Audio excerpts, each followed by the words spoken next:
Bachir Ben Barka, ça fait 60 ans que vous tentez de connaître la vérité. De quoi êtes-vous sûr aujourd'hui sur cette affaire, Ben Barka? Nous sommes sûrs que mon père a été interpellé devant la brasserie LIP à Paris par 2 policiers, qu'il a suivi en confiance parce qu'il était venu à Paris pour 2 rendez-vous.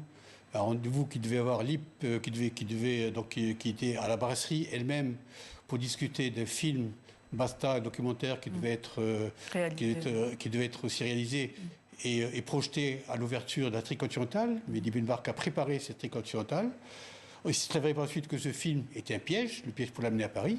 Mais il y avait un autre rendez-vous politique important avec le général de Gaulle, ou approche du général de Gaulle, qui était intéressé par cette Tricontinentale, qui prenait ses distances vis-à-vis de l'Alliance Atlantique et de l'OTAN, et qui voulait discuter de ce tiers-monde en mouvement avec Mehdi Ben Barka. Donc il a suivi ces 2 policiers en toute confiance. Il est monté dans la voiture de service des 2 policiers, qui l'ont amené à Fontenay-le-Vicomte, dans la maison d'un truand, bouche sèche, et là, disparaît sa trace. Voilà, on a à partir de là commencent les histoires, commencent toutes les versions possibles et imaginables sur ce qui est arrivé, mais sans preuve. Et jusqu'à aujourd'hui, on a toujours des questions sans réponse. Et quelles sont justement les zones d'ombre aujourd'hui? Je crois que tout ce qui est essentiel pour nous en tant que famille. D'abord, comment est mort mon père? Comment est-il assassiné? Parce qu'on ne peut pas douter de sa mort. Mais comment? On ne sait pas. Qui sont les responsables de sa mort? On ne sait pas. Où est son corps? Nous sommes une famille qui n'a pas de lieu de recueillement. Ni ma grand-mère, ni ma mère n'ont pu aller se recueillir sur la tombe d'un fils ou d'un mari. Donc là, ce sont des questions, mais aussi ce sont des questions essentielles pour nous en tant que citoyens. L'enlèvement et la disparition de Mehdi Ben Barka, c'est un crime politique. Et les responsabilités, toutes les responsabilités ne sont pas établies. On connaît les responsabilités à l'initiative de sa disparition. Mais il reste encore des responsabilités politiques. Les responsabilités initiatives, ce sont au plus haut niveau, de l'État, de plusieurs États d'ailleurs. Non, mais d'abord au niveau de l'État marocain, qui a pu trouver des complicités au niveau des services secrets français, israéliens et peut-être américains. Mais on ne sait pas, on ne connaît pas toutes les responsabilités. Joseph Tual, pourquoi Mehdi Ben Barka dérangeait-il autant ? Parce que Mehdi Ben Barka, c'est un très grand leader politique à l'époque de 1965 et c'était quelqu'un qui essayait de trouver une 3e voie, une alternative aux 2 blocs Est-Ouest. Et donc, il intéressait donc ces 2 blocs forcément.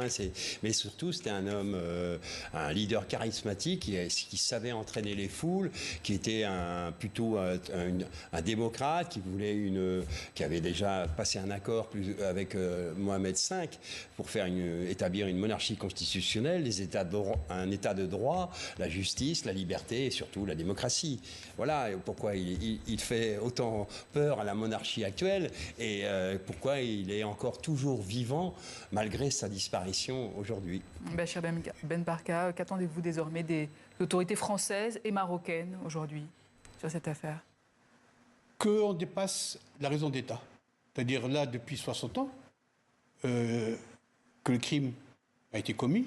Depuis 60 ans, la justice est soumise à l'obstacle de la raison d'État. J'ai redéposé plainte en 1950 pour assassinat. Nous en sommes au 4e juge d'instruction, mais les blocages sont toujours les mêmes. Secret défense en France, refus de coopérer avec la justice française au Maroc.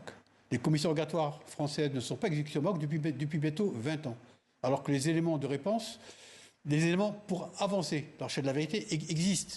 On demande au Maroc que des fouilles soient faites dans un lieu de détention extrajudiciaire, le PF3, que Joseph a filmé par ailleurs, où on pense que les corps, que les cadavres de 3 des 4 truands impliqués dans la disparition de mon père sont enterrés.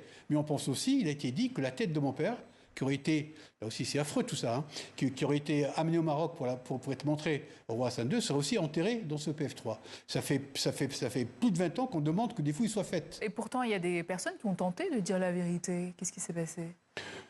Mais écoutez, beaucoup de personnes ont dit qu'ils connaissaient la vérité. Mais certaines vérités qui ont été annoncées, des fois à grand renfort publicitaire et médiatique, se sont avérées des enfumages. Parce qu'il n'y a aucune preuve qui a été apportée.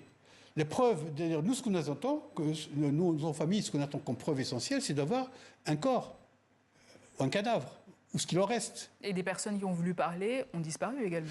Également.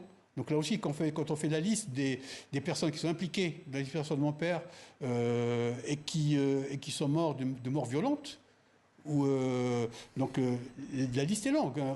En premier, il y a le général Ofkir. Ensuite, le colonel Glimi, chef des services spéciaux marocains. Il y a des agents marocains qui ont une part de vérité, qui sont morts récemment sans avoir été entendus par la justice française.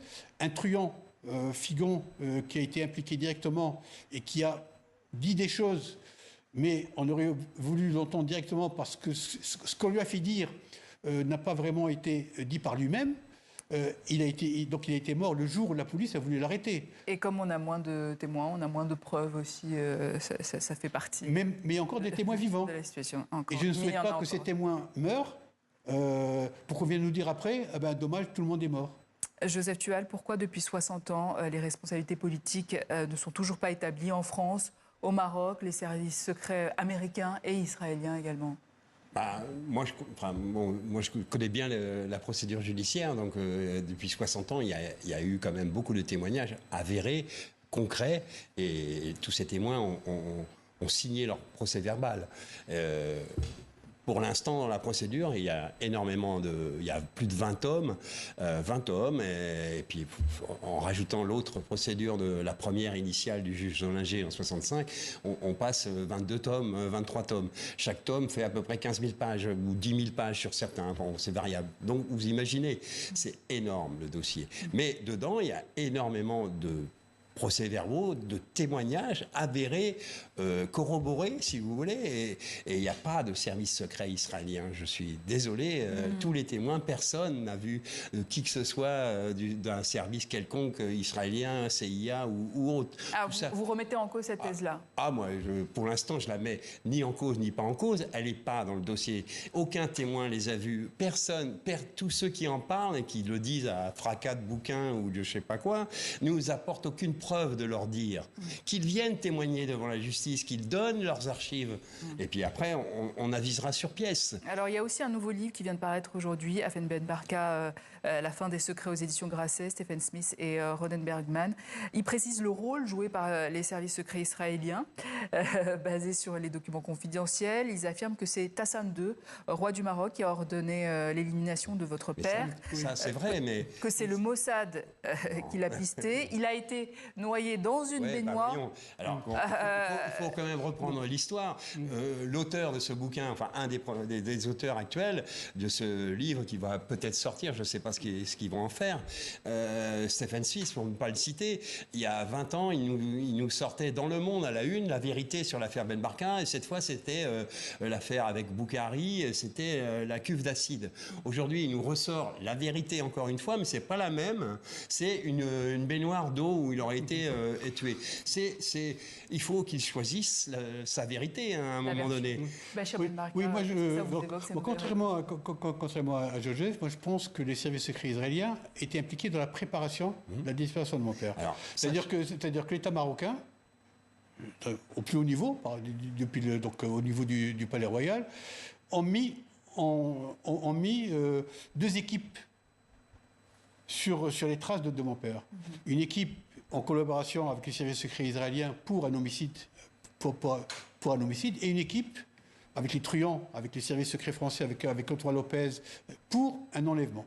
Et donc, alors, bien sûr, aujourd'hui, dans le dossier, il n'y a pas de témoignage du côté israélien. Parce que là aussi, dans les commissions rogatoires que le juge a envoyées en Israël, il n'y a pas de retour.